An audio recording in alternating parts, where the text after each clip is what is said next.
പാലോളി മുഹമ്മദ് കുട്ടിയുടെ ചില പരാമർശങ്ങളാണ്. UDF അധികാരത്തിലെത്തിയാൽ ജമാഅത്തെ ഇസ്ലാമി ആഭ്യന്തരം ഭരിക്കുമെന്ന AK ബാലന്റെ പ്രസ്താവനയ്ക്കെതിരെയാണ് മുതിർന്ന CPM നേതാവ് പാലോളി മുഹമ്മദ് കുട്ടി രംഗത്തെത്തുന്നത്. AK ബാലൻ നേരത്തെ ലീഗിനെ പുകഴ്ത്തി പറഞ്ഞതടക്കമുള്ള പ്രതികരണങ്ങൾ അസംബന്ധമാണ്. സജി ചെറിയാൻ അനാവശ്യ കാര്യങ്ങളാണ് പറഞ്ഞത്. ജമാഅത്തെ ഇസ്ലാമിയെയും RSSനെയും CPM ഒരുപോലെയല്ല കാണുന്നത്. ഒരു കാലത്ത് കേന്ദ്ര സർക്കാരിന്റെ നയങ്ങളെ എതിർക്കുന്നതിൽ ജമാഅത്തെ ഇസ്ലാമിക്കും CPMനും ഒരേ നിലപാടായതിനാലാണ് പരസ്പരം സഹകരിച്ചത്. UDFുമായി സഹകരിച്ച് CPMനെതിരെ പ്രവർത്തിക്കുന്നതിനാലാണ് CPM ജമാഅത്തെ ഇസ്ലാമിയെ എതിർക്കുന്നതെന്നും പാലോളി മുഹമ്മദ് കുട്ടി മീഡിയ വണ്ണിനോട് പറഞ്ഞു.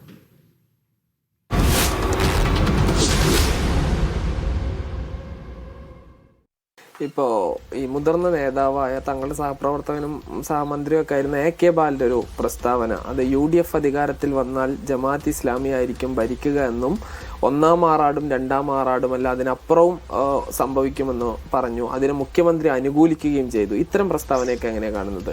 അത് പിന്നെ അതിൻ്റെ മുമ്പ് ഇതേ AK ബാലൻ മുസ്ലിം ലീഗിനെ സംബന്ധിച്ച് പറഞ്ഞിട്ടുള്ള ഒരു പക്ഷേ നിങ്ങളുടെ ശ്രദ്ധയിലുണ്ടാവും. മുസ്ലിം ലീഗും UDFും തമ്മിൽ എന്താ വെച്ചാൽ സൗന്ദര്യപ്പണക്കം വന്ന സമയത്ത് ആ ലീഗിനെ സപ്പോർട്ട് ചെയ്തുകൊണ്ടുള്ള കുറേ പ്രസ്താവന അയാൾ ഇറക്കി. അത് മുഴുവനും പിന്നെ അസംബന്ധമായിരുന്നു എന്നുള്ളത് വേണമെന്നുണ്ടെങ്കിൽ പറയാം. പ്രത്യേകിച്ച് മലപ്പുറം പോലുള്ളൊരു ജില്ലയിലുള്ള സഹാക്കൾ അവർ ജനിച്ച കമ്മ്യൂണിസ്റ്റ് പാർട്ടി ജനനം കൊണ്ട് നാളെ മുതൽ അവരെ ഏറ്റുമുട്ടിക്കൊണ്ടിരിക്കുന്ന ഇപ്പോഴും ലീഗായിട്ടാണ്. കോൺഗ്രസ് അവിടെ ഒരു പ്രശ്നം ഒരു കാലത്തും ആയിട്ടില്ല.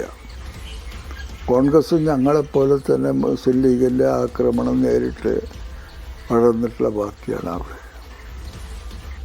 അതായത് AK ബാലൻ അന്ന് ലീഗിനെ കുറിച്ച് പറഞ്ഞത് അസംബന്ധമാണ്, അതേപോലുള്ള ഒരു അസംബന്ധമാണ് ഇപ്പൊ പറഞ്ഞത്. അതെ, വെച്ചാൽ ഈ എന്താണ് ലീഗ് എന്നുള്ളതും ലീഗിൻ്റെ നിലപാട് എന്താണെന്നുള്ളത് മനസ്സിലാക്കാതെയാണ് ഈ പറയുന്നത്.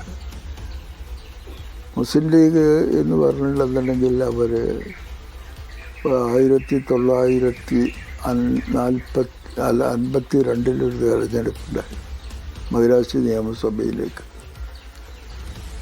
നമ്മളെ കല്ലടി ഉണ്ണിക്കം സാഹിബിൻ്റെ മകൻ KP മുഹമ്മദ് ആയിരുന്നു കോൺഗ്രസിൻ്റെ സ്ഥാനാർത്ഥി. അവിടെ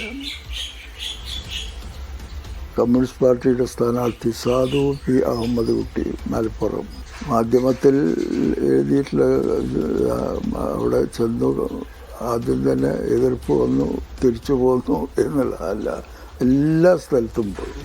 അതാണ് അന്നിപ്പോ AK ബാലന്റെ പ്രസ്താവന, അതായത് ഈ ജമാഅത്ത് ഇസ്ലാമി ഈ കലാപത്തിൽ എന്തോ പങ്കെടുത്തിരുന്നു എന്നുള്ള തരത്തിലായിരുന്നു. പിന്നീട് അദ്ദേഹം ഞാൻ ഈ ജമാഅത്ത് ഇസ്ലാമി ഹിന്ദിനല്ല ഉദ്ദേശിച്ചെന്നൊക്കെ പിന്നീട് വിശദീകരിച്ചു. ജമാഅത്ത് ഇസ്ലാമി ആ കലാപത്തിൽ ഉണ്ടായിട്ടില്ലല്ലോ, ഇല്ല. അത് അന്ന് ജനസംഘവും പിന്നെ ഇതാണ്. അതേപോലെ ഒരു പ്രസ്താവനയാണ് സജി ചെറിയാന്റെ ഈ ആ പ്രസ്താവന എങ്ങനെയാണ് കാണുന്നത്? സജി ചെറിയാന്റെ ഒക്കെ പ്രസ്താവന അനാവശ്യമായിരുന്നു എന്നുള്ളതാണ്. പ്രസ്താവന ക്ലിയർ ആക്കിയില്ല. അതിലിപ്പോൾ എന്താ വെച്ചാൽ മുസ്ലിം ലീഗ് അവർ സീറ്റിലൊക്കെ മുസ്ലിമിനെ, പക്ഷെ അതിലുള്ള പ്രശ്നം വേറെയാണ്. മുസ്ലിം ലീഗ് മത്സരിക്കുന്ന മണ്ഡലത്തിൽ അവർ ജയിക്കുന്നത് മുസ്ലിമിൻ്റെ വോട്ട് കൊണ്ട് മാത്രമല്ല, ഹിന്ദുവിൻ്റെ വോട്ടുണ്ട്. ഇന്നേ വരെ ഒരു ഹിന്ദു സ്ഥാനാർത്ഥി അവരുടെ ലിസ്റ്റിലില്ല. ഉണ്ടോ? അതെ, ലീഗിൻ്റെ ഇപ്പൊ ഈ RSSും ജമാഅത്ത് ഇസ്ലാമി ഒരു നാണയത്തിന്റെ ഇരുവശങ്ങളാണ് എന്ന് പറയും. അത് ഒരേപോലെയാണ് കമ്മ്യൂണിസ്റ്റ് പാർട്ടി? അല്ല. RSSന്റെ ജമാഅത്തെ ഇസ്ലാമി അവരെ ആശയം പിന്നെ ശക്തിയായിട്ട് എതിർക്കുമ്പോൾ തന്നെ അത് ഇന്ത്യ രാജ്യത്തൊരു ശക്തിയേ അല്ല. മുസ്ലിങ്ങളുള്ളിടത്ത് ഒരു വിഭാഗം ആളുകൾ ആ ആശയം പ്രചരിപ്പിച്ച് നടക്കുന്നു എന്നുള്ളതല്ലാതെ അത് മറ്റത്തില്ല. പക്ഷെ അത് അവരുടെ സംഘടനാ രൂപം ഒരു പ്രത്യേക ഇതാണ്. അതിൻ്റെ ഇതിൽ കെട്ടുറപ്പിൽ അവർ നിൽക്കുന്നു. നേരെ മറിച്ച് RSS അതല്ല.